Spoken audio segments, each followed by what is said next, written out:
Hello, everyone, and welcome back to another episode of Politically Hopeless. This is now episode 5, and me and Ollie are going to use this to do something a little bit different. We're going to do like a midpoint break, a chat about how we think the first 4 episodes have went. Do we want to make any changes for the future episodes? Just generally, what is our thoughts? So it's going to be more informal, more just a chat about anything and everything. Does that sound good? Yeah, it's like a half time, isn't it? We're going to have a Half drink or a time. break I and then like come that. back. Yeah. Yeah. We'll call this episode The Locker Room. The locker room. That sounds like a podcast in and of itself. I'm sure there is a podcast. It does. That. Yeah. It is funny, isn't it? Because we have these podcasts that we do, and then when we stop recording, it becomes much more relaxed and fluid. Yes, and better, to be honest. Yeah, possibly better. But why do you think that is? So whenever I first suggested this to you, I really thought the debate idea was really unique, and I hadn't seen anyone do it where every week they had a debate and they sort of came to a conclusion. So I think we both came into this with the idea that it'd be interesting to test that concept, see if it worked, and feel fast. Okay, and I don't actually think it works. And I don't think it works because we're too defensive whenever we are then taking our positions. And it's too negative almost. There's an onus that you don't want to give anything because you feel like you're in a bit of competition. Maybe that's just me, but I think that was one of the problems. And then there was stuff which I knew I could use against you, and it worked well. Like, for example, you loved going back into history, but you were kind of bad at taking it into actual practical everyday examples of how the world works. And then for me, I think my weakness was that some of the political views I have do not fit neatly with my religious Christian faith. And that's, again, it's a huge weakness. And it's like, how do I talk about immigration? Because it's super easy for you just to say, well, what would Jesus do? So, and I think that's not a good situation to be in. Does that make sense? Where we're both trying to get one over on each other. That's my thoughts anyway. Yeah, I think that if I may say respectfully, I think that's probably more your angle than mine. Because I have said in previous ones that I think you have this quite sort of a transactional approach to this, whereas if you concede something, you then turn around and say, well, now you must concede something as well. So it's equal in how much we give, which isn't really my angle. I'm more interested in being correct rather than winning as such, which obviously can go both ways, I think. And I think you definitely know more about energy, for example, and energy markets than I do. So I'm quite happy to concede to you on stuff like that. It's interesting that you think and that you know more about ancient political figures. Well, we get to that in a minute. It is interesting that you think that your religion has to square with what you believe. So you do desire to be consistent in what you put forward. Yeah, it's a hard thing to square when you're put on the spot. And actually, you know what? One of the most useful things out of all of this for me is it's given me a flavor of what it would be like to be a politician.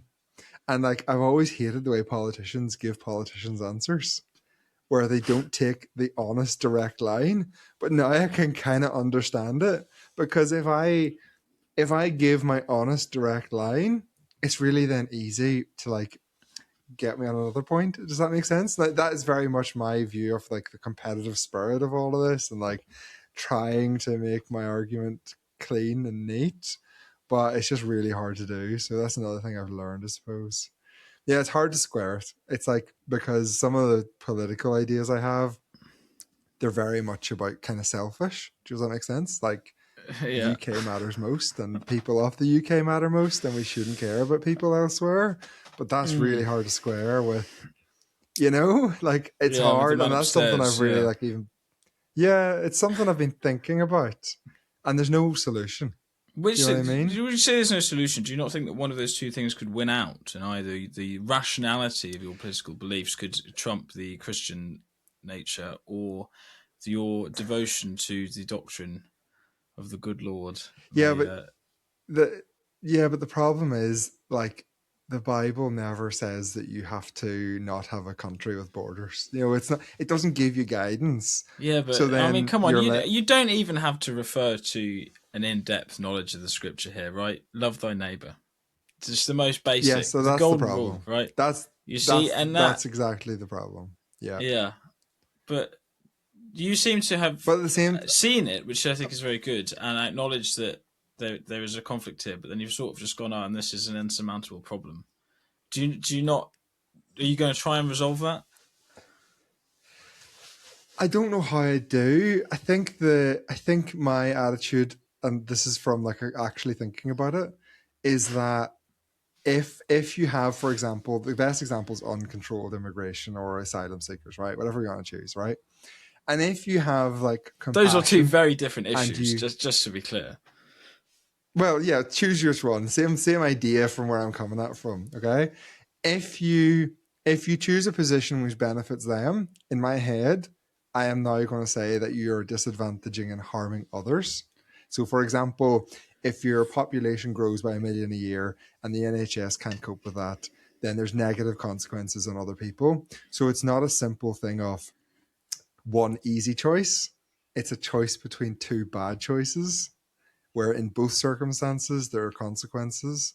And that's how I've sort of in my head squared the idea of you should care about others, but also having the political opinion that, for example, I think there's too many people coming into this country. Does that Okay, make some I sense? think that in the two examples just given, Jesus, we may debate his character, but I think he would probably be in favour of allowing asylum seekers in by nature of what an asylum seeker is. Proper ones, Obviously, yes. Proper yeah. ones, Anyway, yes. yeah, interesting. I mean, I suppose, like in a broader sense, often Christianity is considered to be conservative in either a small C or a big C sense. Um, Yeah. which means that you're not like in uncharted territory with that, but I think that it is something that It's I'm just that glad I've you're never thinking been about. challenged on it. I've never been Really, challenged on it. No, this is because interesting because this. I it mean, for because it, anyone listening, this came about essentially because you wanted to do it. You initiated this. yes, yeah, So yeah. why did you? Is it so you could get Because challenged? exactly, 100%. That was entirely the reason. Because it's very, very easy to talk to your own audience, and you're going to get support no matter what you say. And then you can end up with ideas that are just reinforced by people who either follow your ideas or share very similar ideas. And Mm, it's really hard to get outside of that to sort of consider the other side. Does that make sense? And there yes, has been yeah. people in my there's been people in my life, like one of my good friends, he is very left wing, like mental, much like yourself. You see, I don't know Um what that means when you say it. That could be a Lib Dem. he is a gay lawyer who works for the European Court of Human Yeah, but Rights none and of lives in those things are Strasbourg. inherently left wing, which you Oh, know. they're not conservative. Yeah, but then, well, I don't. I'm he not is even he sure know I he agree is with like that. I think you could he be culture. You he could be is culturally full. conservative and gay and a lawyer, which is upholding laws which pre-exist, and Okay, therefore I can think that's I'll make it conservative. simpler. He was a massive fan of Jeremy Corbyn. Well, yeah, okay. I mean Yeah, is an didn't earn his hard, identifiably left wing position. didn't pay tax until he was like 30. Another great Well, example of because he someone was an who's left academic wing. or something. No, that's not. You're Yes, just yes, saying yes, these things yes. to be provocative, but you know that they're not true, right? Which is No, it's genuinely true. you claim Genuinely that you true. want to be challenged on Anyway, these things. the point is that he kind of provided some challenge for a long time, but he just got so salty after Trump won again and Charlie Kirk was shot that I just couldn't talk to him. Still can't talk to him. Like, it's not that bad, but like he just got really ratty and like just didn't want to talk about stuff anymore. So then I kind of lost that, and I was like, Ollie looks like he's up for a bit of a debate. So let's see if he's keen. And you were, and it was really Well, I was interesting. prepared to give it a shot because I think that. I mean, I did think about it. It was sort of tricky, but I feel that like over the past sort of year of my life, I've had a lot of like just spats in WhatsApp groups along these kind of lines, and it's just such a waste of time and energy, right? Which I think on a certain level is the purpose of the people that try and do it. But I felt that that was a waste of time, and if you're sort of trying to challenge these ideas publicly, at least that might be a more fruitful use of time. There are also, of course, many risks alongside that, and I have had people getting in touch going, what are you doing, man?" But Oh, really? that was sort of See, I have in had a couple any of cases. that. Yeah, but I'm probably something less of a threatening figure in Yeah. to your I will say side. that under the videos, it's weird having negative comments. I'm not So you used to not that. get that? Never. Never. Really? Like at all. Like I don't get trolls. I don't get any negative comments basically at all under any of my videos. So it was a weird experience getting like negative comments, and I had to like really try not to reply to them because again, it's like you can't win. Do you know what I mean? Very It's funny. like Very funny. Yeah. yeah. Well, I you did say, I think after a record once, that your audience is mostly children, which I thought was funny. No, I definitely didn't because it's the total opposite. Really? I'm I sure probably you said said the that. opposite. I probably if I'd said anything, it was the opposite. Like the biggest age group in my audience is between 35 and 45. Oh, interesting. I must have misremembered that. Yeah, Yeah, mine's a good spread. yeah, I don't get rude comments. I get critical comments on yeah. my own I YouTube don't know channel. why I don't get more trolls. I tried to get the vegans to troll me, like really tried. No, Could but not it's get them. this is you see this more generally. I mean, if anyone is watching this who doesn't know who either as well, we both have YouTube channels about farming. But I mean, in the farming protest, for example, people take their tractors to London and then come away and think, well, we were really well received. But everyone who has a disposition against farmers would be intimidated by the fact that you were there, so they wouldn't come up and speak to you, right? So all of the people that do come up and speak to you think that you're great, and then you come away with a Yeah, confirmation bias, and there is definitely an element of that on the internet, I think. yeah, 100%. But I do actively try and get outside of that. But like I don't know. I just can't. And my audience is just broadly supports everything I say. So like again, that was another like reason why I thought this would be a really interesting idea, because it gets me past my own audience. You Yeah. know? And I do think I have learned a lot, even though we've only recorded like 5 episodes, because we've done like a pilot as well. I have learned a lot. Genuinely, I've learned a lot. And I listened back to all our own episodes, find them really interesting. I love listening to Oh, myself, right? I What does could that never say do about that. me? I don't know. Um, but yeah, no, I've learned a lot. And I think I just didn't like how I came across at times. Does that make sense to like, Why? Because you I don't think know. I think that this is one of the main things that I'm going to press you more on what you think you get out of this later. But one of the things that I get out Okay. of it is learning how to present myself in an argument, essentially, because I have a tendency to either get frustrated or speak in like a weird whiny tone of voice that I need to not do, which I have. I mean, I'm not doing it now. So, Yeah. but I think that you smile in your videos all the time. You're sort of smiling Yeah. now, right? And that is an important thing to do, right? I mean, like Zach Yeah. Polanski does it, Mamdani does it. You see, it's a Humor. very easy thing.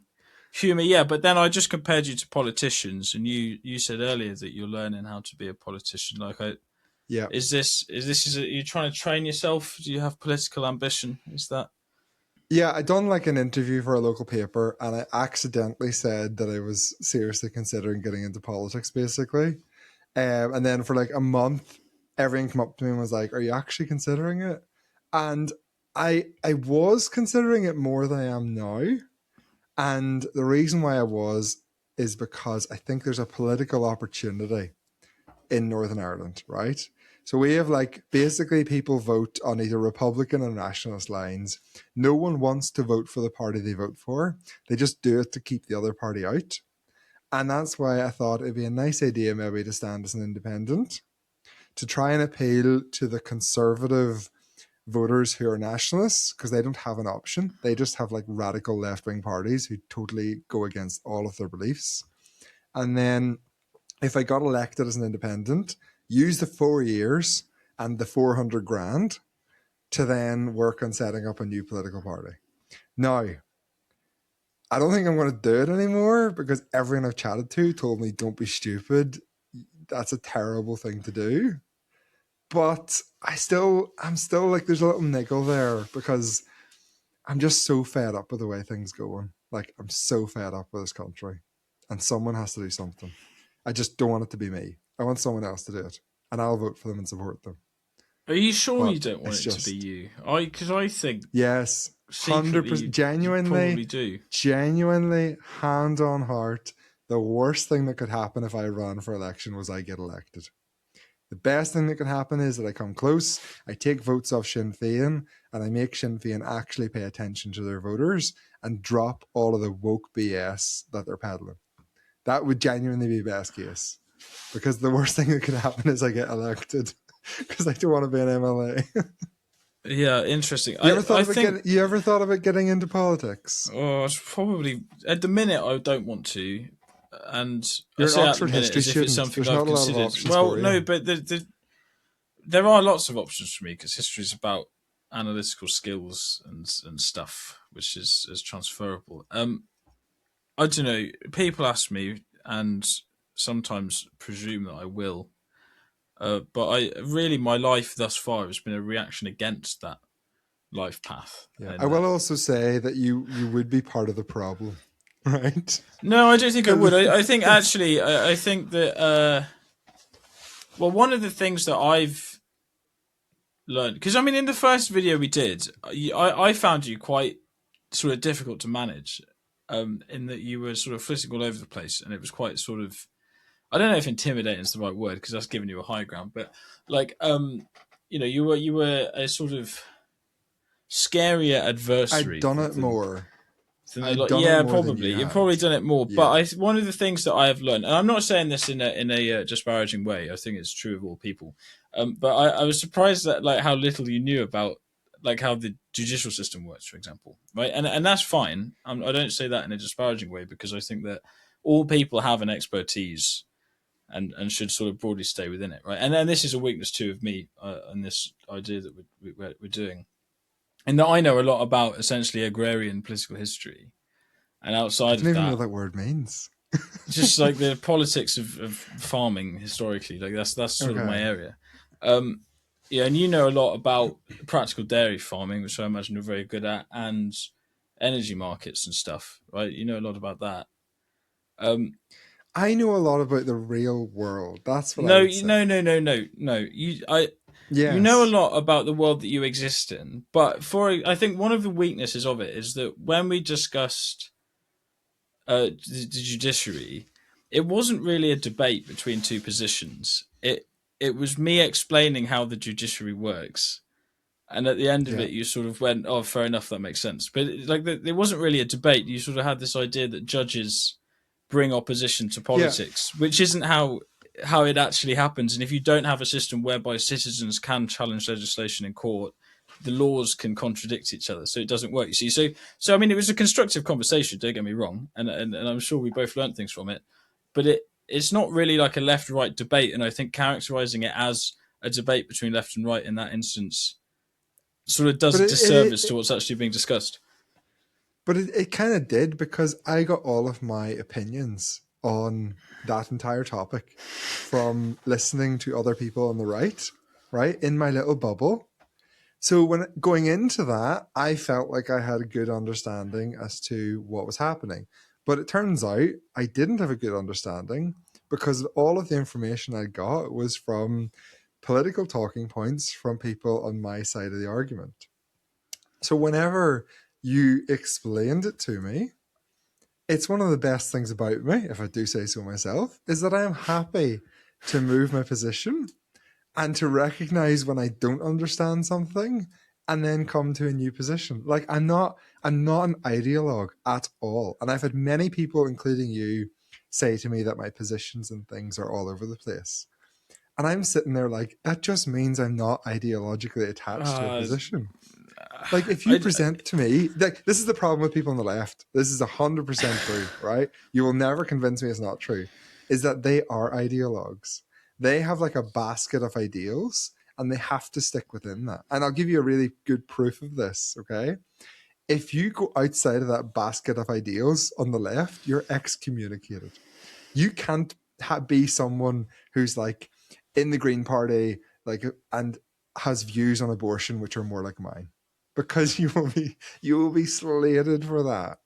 Whereas I think that you're imagining that though. Like you give an extreme example, but any real world example. No, but I as somebody who has taken, well, my background is of agricultural heritage, and I exist in that sphere now. When most people in metropolitan circles would assume from that I'm very conservative in probably both the big C and small c sense, and a dirty capitalist, and I destroy the planet and all this sort of stuff. But I went to the World Transformed, which is like the sort of Corbynite political festival last year, just because my mate was going, and I was quite welcome there.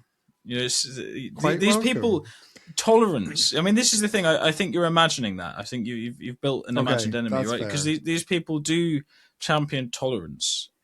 And they do mean that, and there are some weaknesses to that. I think in a lot of instances. I'm sorry, but I made a really like a pretty successful video after Charlie Kirk got shot, and what I said was basically that I was shocked by how intolerant some people are of others' opinions, and like I had multiple personal experiences at that exact time of conversations I had with people who I thought like I knew, like not knew as in like a friend, but like had communication with over a long period of time.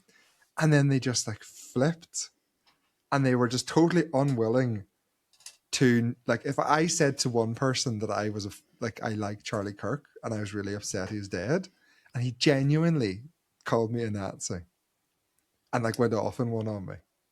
And this is someone who had like never had disagreements with ever before. Couldn't believe it. It was in a WhatsApp group, much like your experience of WhatsApp groups. I was just like, this is insane. Like insane. Multiple people that happened. There's a point in which you have to be intolerant to intolerance, right? Which is always going to be a slightly whoa. This is the problem. Charlie Kirk was this is actually, relate this back to our podcast, okay? Charlie Kirk was never intolerant. He never hated anyone. He never disliked anyone. But when you are sitting down in a debate style, right? This is the problem I had with my own, like how I came across. When you sit down in a debate style, it encourages you to take much harder lines than you otherwise would in a normal conversation. And I think that's why people dislike Charlie Kirk so much and found out like individual quotes taken out of context against him. Oh, because he was constantly in that. There is I will challenge you to death to find a quote that he actually was not a really good, decent man. Because everything is taken out of context. Everything. I can't be bothered but the same to do thing that, was. But but that's okay. You know that's you're making a provocative statement that you can't. Really I'm not. I promise you. I promise you. Nothing he has said I disagree with. Nothing. Yeah, but oh man, I know you said that with Elon Musk, and it was actually very difficult to find something that he had said on Twitter, which is probably why. But I know that in the past, when I first got Twitter, which was a bit over a year ago now, I went on his page, and it was just all about people from Pakistan. I swear on my life that is true. No, listen. However, listen. Saying that about Charlie Kirk, one second, right? Whenever I said earlier in this conversation that I live in a little bubble and my opinion of the justice system was wrong because I was listening to other people in my little bubble. Surely you can see that same thing happens to you but with It different doesn't. topics. You think it does, but you're doing it the does, thing because where you told me Elon Musk said X, Y, Z, yeah, but and then you went to okay, try and right. find it. You But find like nothing. philosophic, like you were sort of saying, like in that you sort of want a kind of gotcha moment, right? But in a more systemic sense, right, we can discuss the way that the algorithm functions on X, right, and the obsession with the white genocide conspiracy theory from South Africa, right? I mean, that is philosophically, It's it's not great, to be completely honest, right? And it spreads the white division, all this genocide. stuff that's very bad, right? But just to go back to something you said earlier, um, Yeah. I think it is noble from you that you will listen and change an opinion when it's uh, successfully challenged. However, I don't think it's desirable that you sort of just have a mishmash of loads of different stuff, right? Because you said that, like, you know, an ideologue is bad. You don't want to have that. But Yeah. I just completely disagree with that, because you need to have a consistent worldview. Otherwise, it like just doesn't make sense. And really, I think what you lean towards doing is essentially populism, where you reduce everything down and you make really bold statements that like might be a little bit of a joke, but All you right. get to say it anyway, kind of stuff. And it But just is, it's just inconsistent, you know. but outcomes matter. Outcomes matter much more than a consistent worldview. I'll give you a real life practical example, which is the current Trump administration. You know, I love a practical example. Oh. The current Trump administration is a total contradiction on so many fronts. The big, beautiful bill was massive spending at the same time that it was implementing cuts through Doge. Like, there's so many contradictions. But it's about figuring out what actually works best. Yeah, but you have a perception that that's all going very well, but I don't think that is the reality. But it's not a perception, it's figures. Base it on figures. 4.3% GDP growth in the last quarter. Like, Trump has really high approval ratings for midterms. Well, I'm not sure he does. I mean, I haven't actually seen the figures, but I was listening to them being discussed earlier today, and they were suggesting that they were going 46%, down. I think. And there's been 46% an or something. enormous swing amongst young voters. It was today where they were 6% in favour of the Democrats in the election, and now they're 20%. So that's quite a I big don't know. swing. But that's just what I've seen today. I haven't done any research on that. But I think that, no, I don't agree. I think that one of the problems in politics is that people do stuff that's kind of expedient, right? In the sort of short term, which is kind of what you're pushing for. You do stuff that makes sense, that works in the short term, whereas actually to fix the problems we're facing, you need statecraft, you know, statesmanship rather than politics in the short term, and that requires a vision. Interesting. And an idea, and an idea, no, and then that is an ideology. No. This is the problem with politics, okay? Is that people get into politics and they have a vision, right? We just need common sense, okay? That's all we need. We need someone to get into politics and say, hold on a minute, the UK has super expensive energy, let's make it cheap. It's that they don't need a vision. Yeah, but they just need brains. I was reading earlier today about Arthur Bryant, who I don't know very much another about. History lesson. But he was a author who associated with people I do know more about, and he didn't really believe in democracy very much. And he said that democracy ties you to the will of the fools and the knaves kind of thing, right? And you have to do what they want, and this is a bad thing. So it's. I agree with that. No, I don't think you do. I'm going to argue that you want to do what the fools and knaves want, and you're actually trying to free society from intellectualism, right? Because when you say that you don't want people with a vision, you just want common sense, right? You're completely foregoing the philosophical question of what we're aiming for, right? Common sense to achieve what? Like, oh, well, it's just obvious. Is it? Right? You have to have this discussion. What are we aiming for? What do we actually want? What things do we value? Which things do we not value? Right? You know, how should we use tax? How should the government function? Like, these are philosophical questions that have to be debated and discussed, and you can do that with reference to history, you can do it with reference to sociology, all of these different things, right? But just to sort of say it's just common sense, we don't need all of that discussion, right? I So think okay, foregoes the possibility that it might work, because you have to think about so these things. what do we have currently?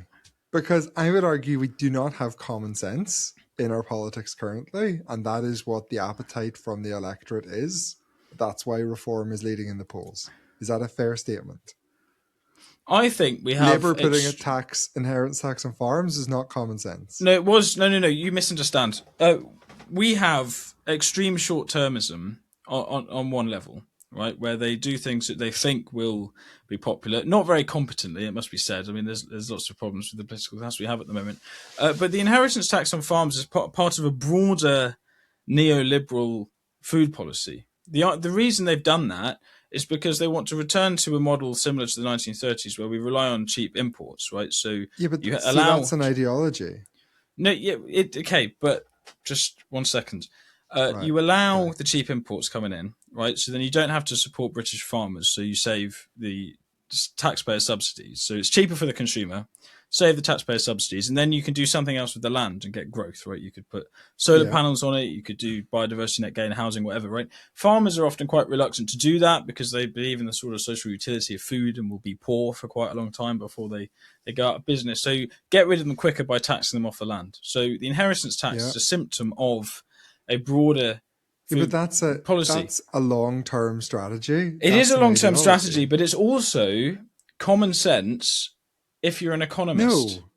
No, it No, is. It that's is common sense. It is. that exact example fits perfectly with what you've said about you have to have a vision, you have to have a long-term plan. Whereas what I am arguing for is short-termism and common sense. So should we tax farmers? No, that's a bad idea. We have a 60% No, it's a good self-sufficient in idea food. because if you tax the farm, obviously I don't actually believe this. This is just the I'm argument. going to quote you. Because I'm going to farmers, clip that. he said it. He said it. I knew it all along. Because farmers now, I mean, this is Paul Johnson, who's the economist they got to talk at the NFU conference last year, said this. Farmers are very, very valuable, so the capital value is high. Farmers don't earn very much money, so the return on capital is really, really low. And this is holding the entire economy back now. At the moment, allowing farmers to continue farming is holding the economy back. So the common sense thing to do in the short term, if you want GDP growth, is to get rid of them and cover it in solar panels, right? That's common sense. That makes sense, right? Okay. In the short term, it just depends what your goal is, which is why you have to have a high level debate about it. Because the thing I just explained to you, the neoliberal ideology, is consensus. Labour believe it, the Tories believe it, the Lib Dems believe it, and Reform believe an exaggerated version of it. Right? All of the parties believe this, but they get away with it because there isn't the high level debate that you're saying we don't need, we just need common sense. But if you just have common sense, there's still people pulling the strings, right? You still Well, have there's tons of what happens in our current government is based on these high level principles. Whether it's the DEI stuff, whether it's the carbon stuff, it's all based on like a direction of travel. Like we have to show compassion to others. We have to make sure everyone's included. We have to cut carbon by 2050. These aren't like short term policy decisions. These are exactly what you're describing. These are an ideology. Someone that believes net zero is the biggest challenge to the world has ever faced, that's an ideology. well, it depends if you want to meet it or not. But I mean, that is possibly a That is some realistic. people genuinely treat that like a religion to them. Okay, whereas Yeah, but the it is. policies that We do have. I don't it know. is a I think we do have to fight climate change, and to not do so, I guess, is short termism. To use your current angle, but I common think would be foolish. sense, some would No, say. I think it would be the opposite of common sense. Okay. So what's your fundamental takeaway from the first 5 episodes? What's your headline summary? What's went well, what's went bad? Well, in general, I try not to talk about things I don't think I'm qualified to talk about, and this has made me do that. And Yeah. I'm not comfortable with that, which isn't necessarily because I think I'm going to say something I regret, but I just don't Yeah. think anyone should care what I think about the judiciary because it's just not Yeah, my no, I've area. had the I'm not. same. I'm not qualified to talk about that, so I don't see why anyone should care. And we can kind of do it then, like as a joke, and it's kind of a bit fun and whatever. And I mean, I do enjoy it, on an interpersonal level. But I don't think all of your views are funny, and I don't want to, I don't want to normalize them in that way. Interesting. Yeah. No, I would agree with that. I think the debate aspect was harder to come across as a nicer person than I expected. And I think I need more politicians' answers, because taking a very hard line on some stuff, you lose a lot of nuance. Whereas if you just have a conversation with someone, they're maybe more willing to ask you questions to sort of figure out what is the nuance. Does that make sense as well? Yeah. Do you have nuance though if you make little to no attempt to have a coherent view? Yeah, issue by issue. There was also an issue where we couldn't really come back on stuff. So, like, because I didn't fully know everything we chatted about, there was stuff after the fact where I was like, darn it, I really wish I knew that. So, like, a really good example is, do you remember we talked about my former pastor and him being taken to court? So what he actually done, right? So this should blow your mind, okay?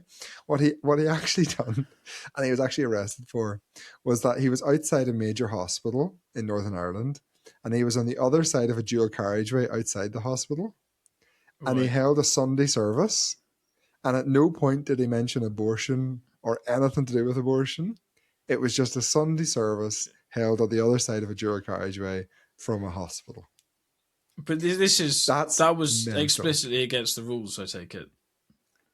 It must have been. It must have been like an enforcement zone or whatever. Yeah, well, I think we were having essentially have that discussion. I remember saying when we were having the discussion, in my head...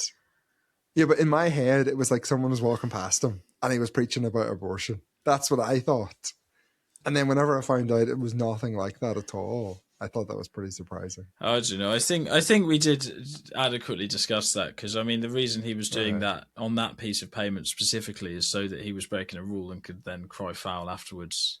You see, it's this. I think that it sort of ties into the kind of anti-intellectualism stuff, because it rather than actually making have a very bad reputation. Yeah, we need to get them out. I think you do think that. I do genuinely. I think they're the ruination of our country. Is Did people you not, who sit and... When I accused you of that a minute ago, when I was talking about Arthur Bryant, I'm sure you denied it. I don't know, what did you say about him? Well, I said that he thought that democracy was like enslaving you to the opinions of fools and knaves. Whereas I agree with that. Yeah, but no, I don't think that's... No. The point I was making then is that you're trying to liberate us not from the fools and knaves, but from the intellectuals. Yeah, but I think the intellectuals use the people who don't pay attention to a lot of stuff to win elections and get vote into parliament. Like, the standard of our MPs is shocking. It is shocking. May I make a suggestion? People who leave school. Yeah, people who leave school, who achieve nothing in life, go straight into politics, and then that's them for life. I don't mean that should not be a politician. I don't mean to demean you, but please do. Like with the judiciary thing, right? You sort of said that you got this idea from these right wing people that you listen to, and then it just sort of wasn't how it really is. Are they not intellectuals who are sort of pulling your strings on issues that you don't understand about? Like, is that most people I follow are not intellectuals? Zero. Yeah, but people like Liz Truss. I mean, she's an Oxford PPE graduate, isn't she? Yeah, okay. Liz Truss is a good example. But then you also have people like Tommy Robinson. And he's privately educated, isn't he? And but that's not an intellect. No one is claiming Liz Truss and Tommy Robinson are intellectuals. Well, no, but Liz Truss... No, I mean, use intellectual in a broad sense there, but I think Liz Truss is part of the political class that you claim to hate because she did PP at Oxford and then was essentially a career politician. Listen, I don't hate anyone, first of all. No, but okay. Broad sense of the word hate. But I will say, people can change. People can change. Okay, and she's seen the light, has she, and come over. Yeah. So sorry if I could just emphasize the point I was trying to make there, because I thought you your description of how people pull the strings of those less well informed on certain issues to get power was poignant, but I think it very accurately describes Reform UK. You might be right. You might well be right. I'm sure I am. That is not my. You know what? It's probably true on both sides. To be honest, you probably are correct. But what will matter is I don't think it's as true, because I think most people who, well, at least are like members and campaign and stuff for the Labour Party, actually do believe in social democracy, and as a result are quite disillusioned with the direction the government is going, which is why they were joining the Green Party. Yeah, but like the Green Party leader, I mean, like really, he's doing better than I thought he would. Actually, he's doing well. He's doing well in exactly what we've talked about, which is appealing to his voter base, just like Reform appealed to a certain voter base, and saying what they want to say here, exactly like Reform. Right? That's common sense. That's pretty much. Is that not what they're supposed to do? It is 100%. Yep, 100%. But like, imagine him in power. Imagine the state of the country. Genuinely, I think imagine what would happen. I think he would be better than Nigel Farage, which I say with confidence because of the Ian Watkins thing. I mean, did you see that? Oh my goodness! I mean, who's Ian Watkins? So he like either tried or succeeded to rape a baby. He's like a pop punk singer or something, and he got killed in prison like a year ago. Which was this was the Lost Prophets guy or something. That was it. And then someone paid Nigel Farage to do a cameo, which I saw someone say was £70. I'm sure it's thereabouts. And he said, "Very sorry to hear about the passing of Ian Watkins. He loved his children. He was in close contact with me. Great guy, right?" If someone, and this was recent, this was like this week, right? If Nigel Farage, this I'm telling you. If Nigel Farage is prepared to say that for £70, imagine what he's prepared to say for anything more than £70. Oh right? My you can't word. trust him. This is such a stupid argument. That is so dumb. He clearly had no idea who he was. He clearly had no idea who he was. He's absolutely for sale. And what you think Nigel Farage done that for £70? Yeah, he did. Do you know what that is? Do you know what that is? That is people being absolute scumbags and trying to entrap him and trick him to make a story. And guess who is the only people who do that? It's people on the left. People on the left are just horrible individuals. Come on, not listen, the far left. Your pastor did a very similar thing, if you take that line, which is that he deliberately crossed a line in order to get a reaction and then made a No, he didn't. That's you reading it. That's you reading into Well, I think my reading of the Farage thing is just that someone was having a laugh and it was funny, which I think it was.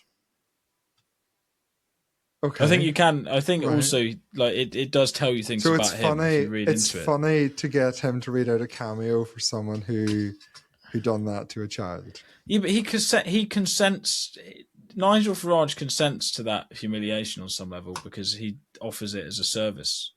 Like, he was paid to do that, which he then did. That's good business. I need to start a cameo. I need to be careful what I call out, though. But yeah, you might have to. I am genuinely very surprised that he said that he was in contact with Ian Watkins without Googling who Ian Watkins was. But really strange. Yeah, interesting. So what's this midterm episode, this midpoint episode? What did we call it? What was the good name we called it? Halftime. Locker room, you said, yeah. Locker room. This locker room episode came about because I was annoying Ollie so much by sending him TikToks of my love of the Italian Prime Minister.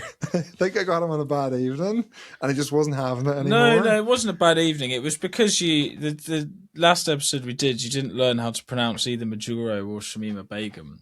And then you said within it that, and you said, yeah, but this is it's like it isn't really right. You said within it that your ideology was based on some edits that you'd seen on TikTok, and then you were sending me edits, right?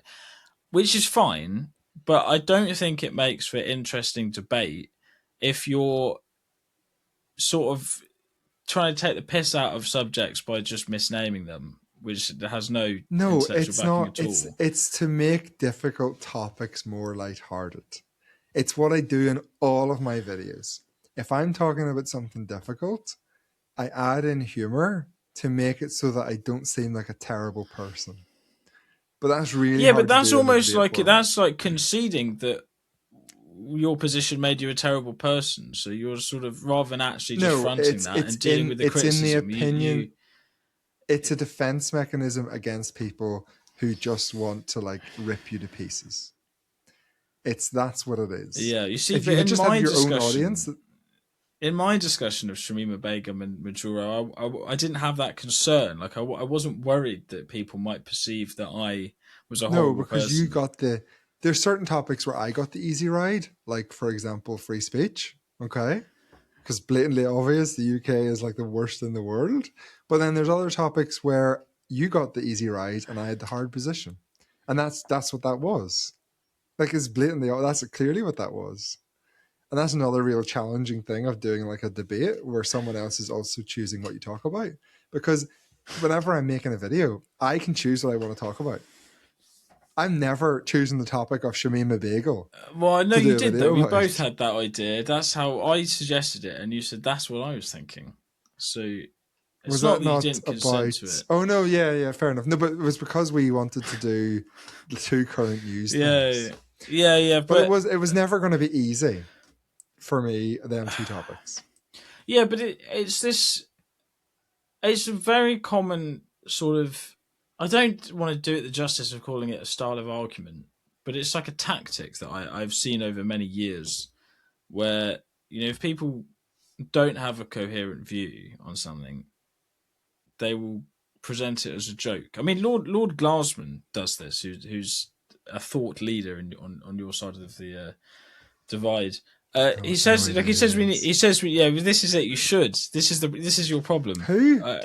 Lord Glasman. He's the leader of the Blue Labour faction, but he's like very much on the kind of. Who knows who Lord Glasman is? Like what? He was I've mentioned. never heard of Blue Labour. He was mentioned in the first episode of the Liz Truss show, which I watch because I'm interested in these ideologies, right? But like he does this. I mean, he was on Unheard, I think, and he said that we need to remilitarize and invade France, right? And if you challenged him on that, and he wasn't challenged on it because it's like so absurd that people sort of go, hey, "That's a joke." He's saying that for bravado, right? But if you did challenge him on it, he'd go, "Oh, well, it's a joke, isn't it?" Sort of. But it's like a joke, but he means it. But it's a joke, but he means it, right? And this is a thing that you'll notice people in. I think your side of the divide much more so than mine do, where they have a position that's like a little bit outside of what's acceptable to say, Yeah. or that they can't actually quite back up, they can't defend it, or it's not true, right? It's a joke. I'm joking. But then they get to say it. You see, but it's not. I don't think it's not. Well, I don't know. I can't speak for anyone else, but my use of humor is to either make a difficult topic more interesting or to make it more palatable to people who are like in the middle. And like you have to remember my audience, like 50% of my audience is Irish. They're definitely more towards the left of a lot of politics. So it's been like a journey for me as well to figure out how I can talk about controversial issues, but not get half my comments filled with hateful comments. And I think I do it well because I don't annoy people. Like I have people, I think I've told you this already, but I remember so clearly this one guy who, when I started making videos, every video he commented and was like a massive Republican and like was writing the horriblest comments ever. And now he's like one of my biggest fans because I've won him over. And that's the use of humor. It makes you humanized. And it's one of the things that the left is really bad at, if I do say so. Like Kamala Harris or Biden, they weren't putting out awesome TikTok edits, right? With a bit of humor. I think, right. And this is another thing that I think I have said this to you either on this or privately. Like, I occasionally get edits about like the idea of a united Europe and stuff like that, which you don't see. Send them to me. Well, next time I see one, I will. But I think the idea that my side are cool because we have TikTok edits overlooks the fact that all sides have TikTok edits because they're quite easy to make, and you're just in that bubble, right? I can't wait to see a left wing TikTok edit. Well, I'm very excited about it. You do get them. I don't go on reels that much, to be completely honest. But also, I think that left wing people are more interested in creating a sort of coherent perspective, and there is a coherent perspective on the right as well. It's just sort of unspoken. It's the neoliberal thing that sits above What's the the coherent? culture What's the war. coherent perspective or whatever it is of reform? Does it exist? Well, to quote Lord Glasman, Farage is a saloon bar Thatcherite. It's like Thatcherism on steroids, where you've sort of had Thatcherism of most things, but it sort of hit a wall with the European Union, so you have to campaign against that. But now we've left that. You're now free to do more Thatcherism, and you can Thatcherize the food system and offshore production and reduce the cost of living by relying on imports and make lots of money for the economy in the short term with growth. Right, won't work in the long term. Doesn't really matter because lots of people So get that's rich what in you the think. meantime. You think reform are going to rely on food imports, are going to hurt farming, and that's Yes, what. I do Right. think that Okay. because that's what Nigel Farage said was going to happen after the Brexit referendum, which Episode has 1000, we can come back and revisit this. yeah, I am. I See have. what I mean, happens. he's done lots. He said that the single most obvious benefit of Brexit would be cheap food imports, and then he was pressed on, I think, Sky. I do have the clip where they said, but loads of farmers are going to lose their jobs, and he was like, "Yeah, I'm sure it'll be very painful in the short term." Like this is the I plan, don't. I and don't this has doubt he always been said the that. plan. To be honest. Right. So where do we go from here? Where do we go forward? Are we doing I another I think five episodes, that different if format? it's to be productive, I would like, just for the sake of it, to do one on Irish unity. I think that would be fun. But I think if it's to be actually productive, we need to stay within topics that we actually know something about, which then greatly limits the scope of what can be discussed. I mean, I sort of put that to you as a question. Um, I just don't think that the discussion we had about the judiciary, say, was actually constructive, because really all it was me explaining how judges work to But you, that is, how which is it that not constructive? because Because you it get isn't an, a debate between left and right. I think it's disingenuous to present that as a but left right debate, because the left in that sense, if anything, is conservative, because I was just explaining how things already work, and like in doing so, sort of tacitly defending them. And then you were just sort of like, oh, that makes sense now, okay. But that's not a debate. That's just someone who doesn't really know very much about the judiciary, which is interesting. me, This explaining it. says a lot. This says a lot about your attitude to like your positions. You're very wedded to a position. In what sense? Like you have, it's obvious. Like I'm sort of stating the obvious here, but you have a very much a basket of opinions, and it's going to be very hard to change them. Whereas I'm more like, I think I have a basket of opinions, but you present a good argument, happy to change it. Is Even that like, a fair what I think it is more is that I have a sort of cohesive ideology in as much as it's cohesive reasonable to. ideology? That's just a way of saying a set basket of opinions. No. You misunderstand. I have what I mean by that is I have like kind of a set of principles. I mean, that to be summarized would be in line with a very niche sort of agricultural philosophical work called Disraeli and the New Age by George Stapleton. But it establishes like kind of a set of principles that we should be aiming for, right? And then if we get an issue that I haven't considered in detail, like the judiciary, for example, rather than approach it like just sort of completely without knowing anything, or maybe having a sort of slight preconception from what I've heard Liz Truss say or something like you might, I can go Yeah. and see, well, like how would this fit within this broader framework that I already have, and then I could do that, and then like I'd say Right. normally it's then a defensible position because it's designed to lean on these other things that I've already considered. Whereas if you're just like talking about something in isolation, you don't know very much about the thing, and it doesn't connect to anything else, then it's you're going to be less good at defending it, and it will probably be less consistent than if you fit it within a wider worldview. So the direction I was thinking of going is the polar opposite.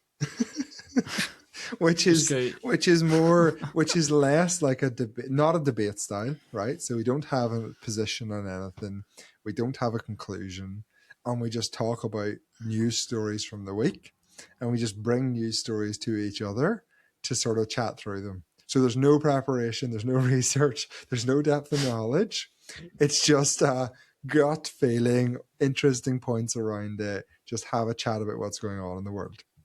Yes, well, I suppose we can put that to the comment section. Well, how about this? Right? How about we commit to 2 more episodes at least, right?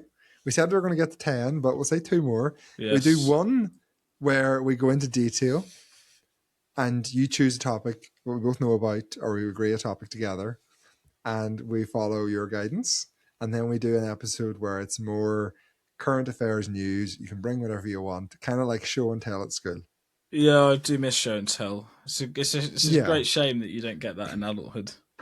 More, right, so if we're doing my episode, we'll call it show and tell, right? And it's much more informal, relaxed, giving each other abuse, just kind of like having a laugh, right? And then we can do a much more detailed, I will do some homework, we'll make sure we know what we're talking about episode. And then at least we'll have the 2 to compare and contrast. Yeah, okay. And we do, yeah, anyone in the comments, I think, can weigh in on this. What would you like to see, if anything, going forward? And when they see both, they can make an opinion as to which is their preferred. Yeah. But then, right, so just to finish off, I asked you kind of what you wanted to start with, and I did sort of sense that you were sort of testing the waters politically to see if you could do it. But yeah, like, what do you want now? Because you say you sort of decided not to do that. I'm about to lose connection again. I am.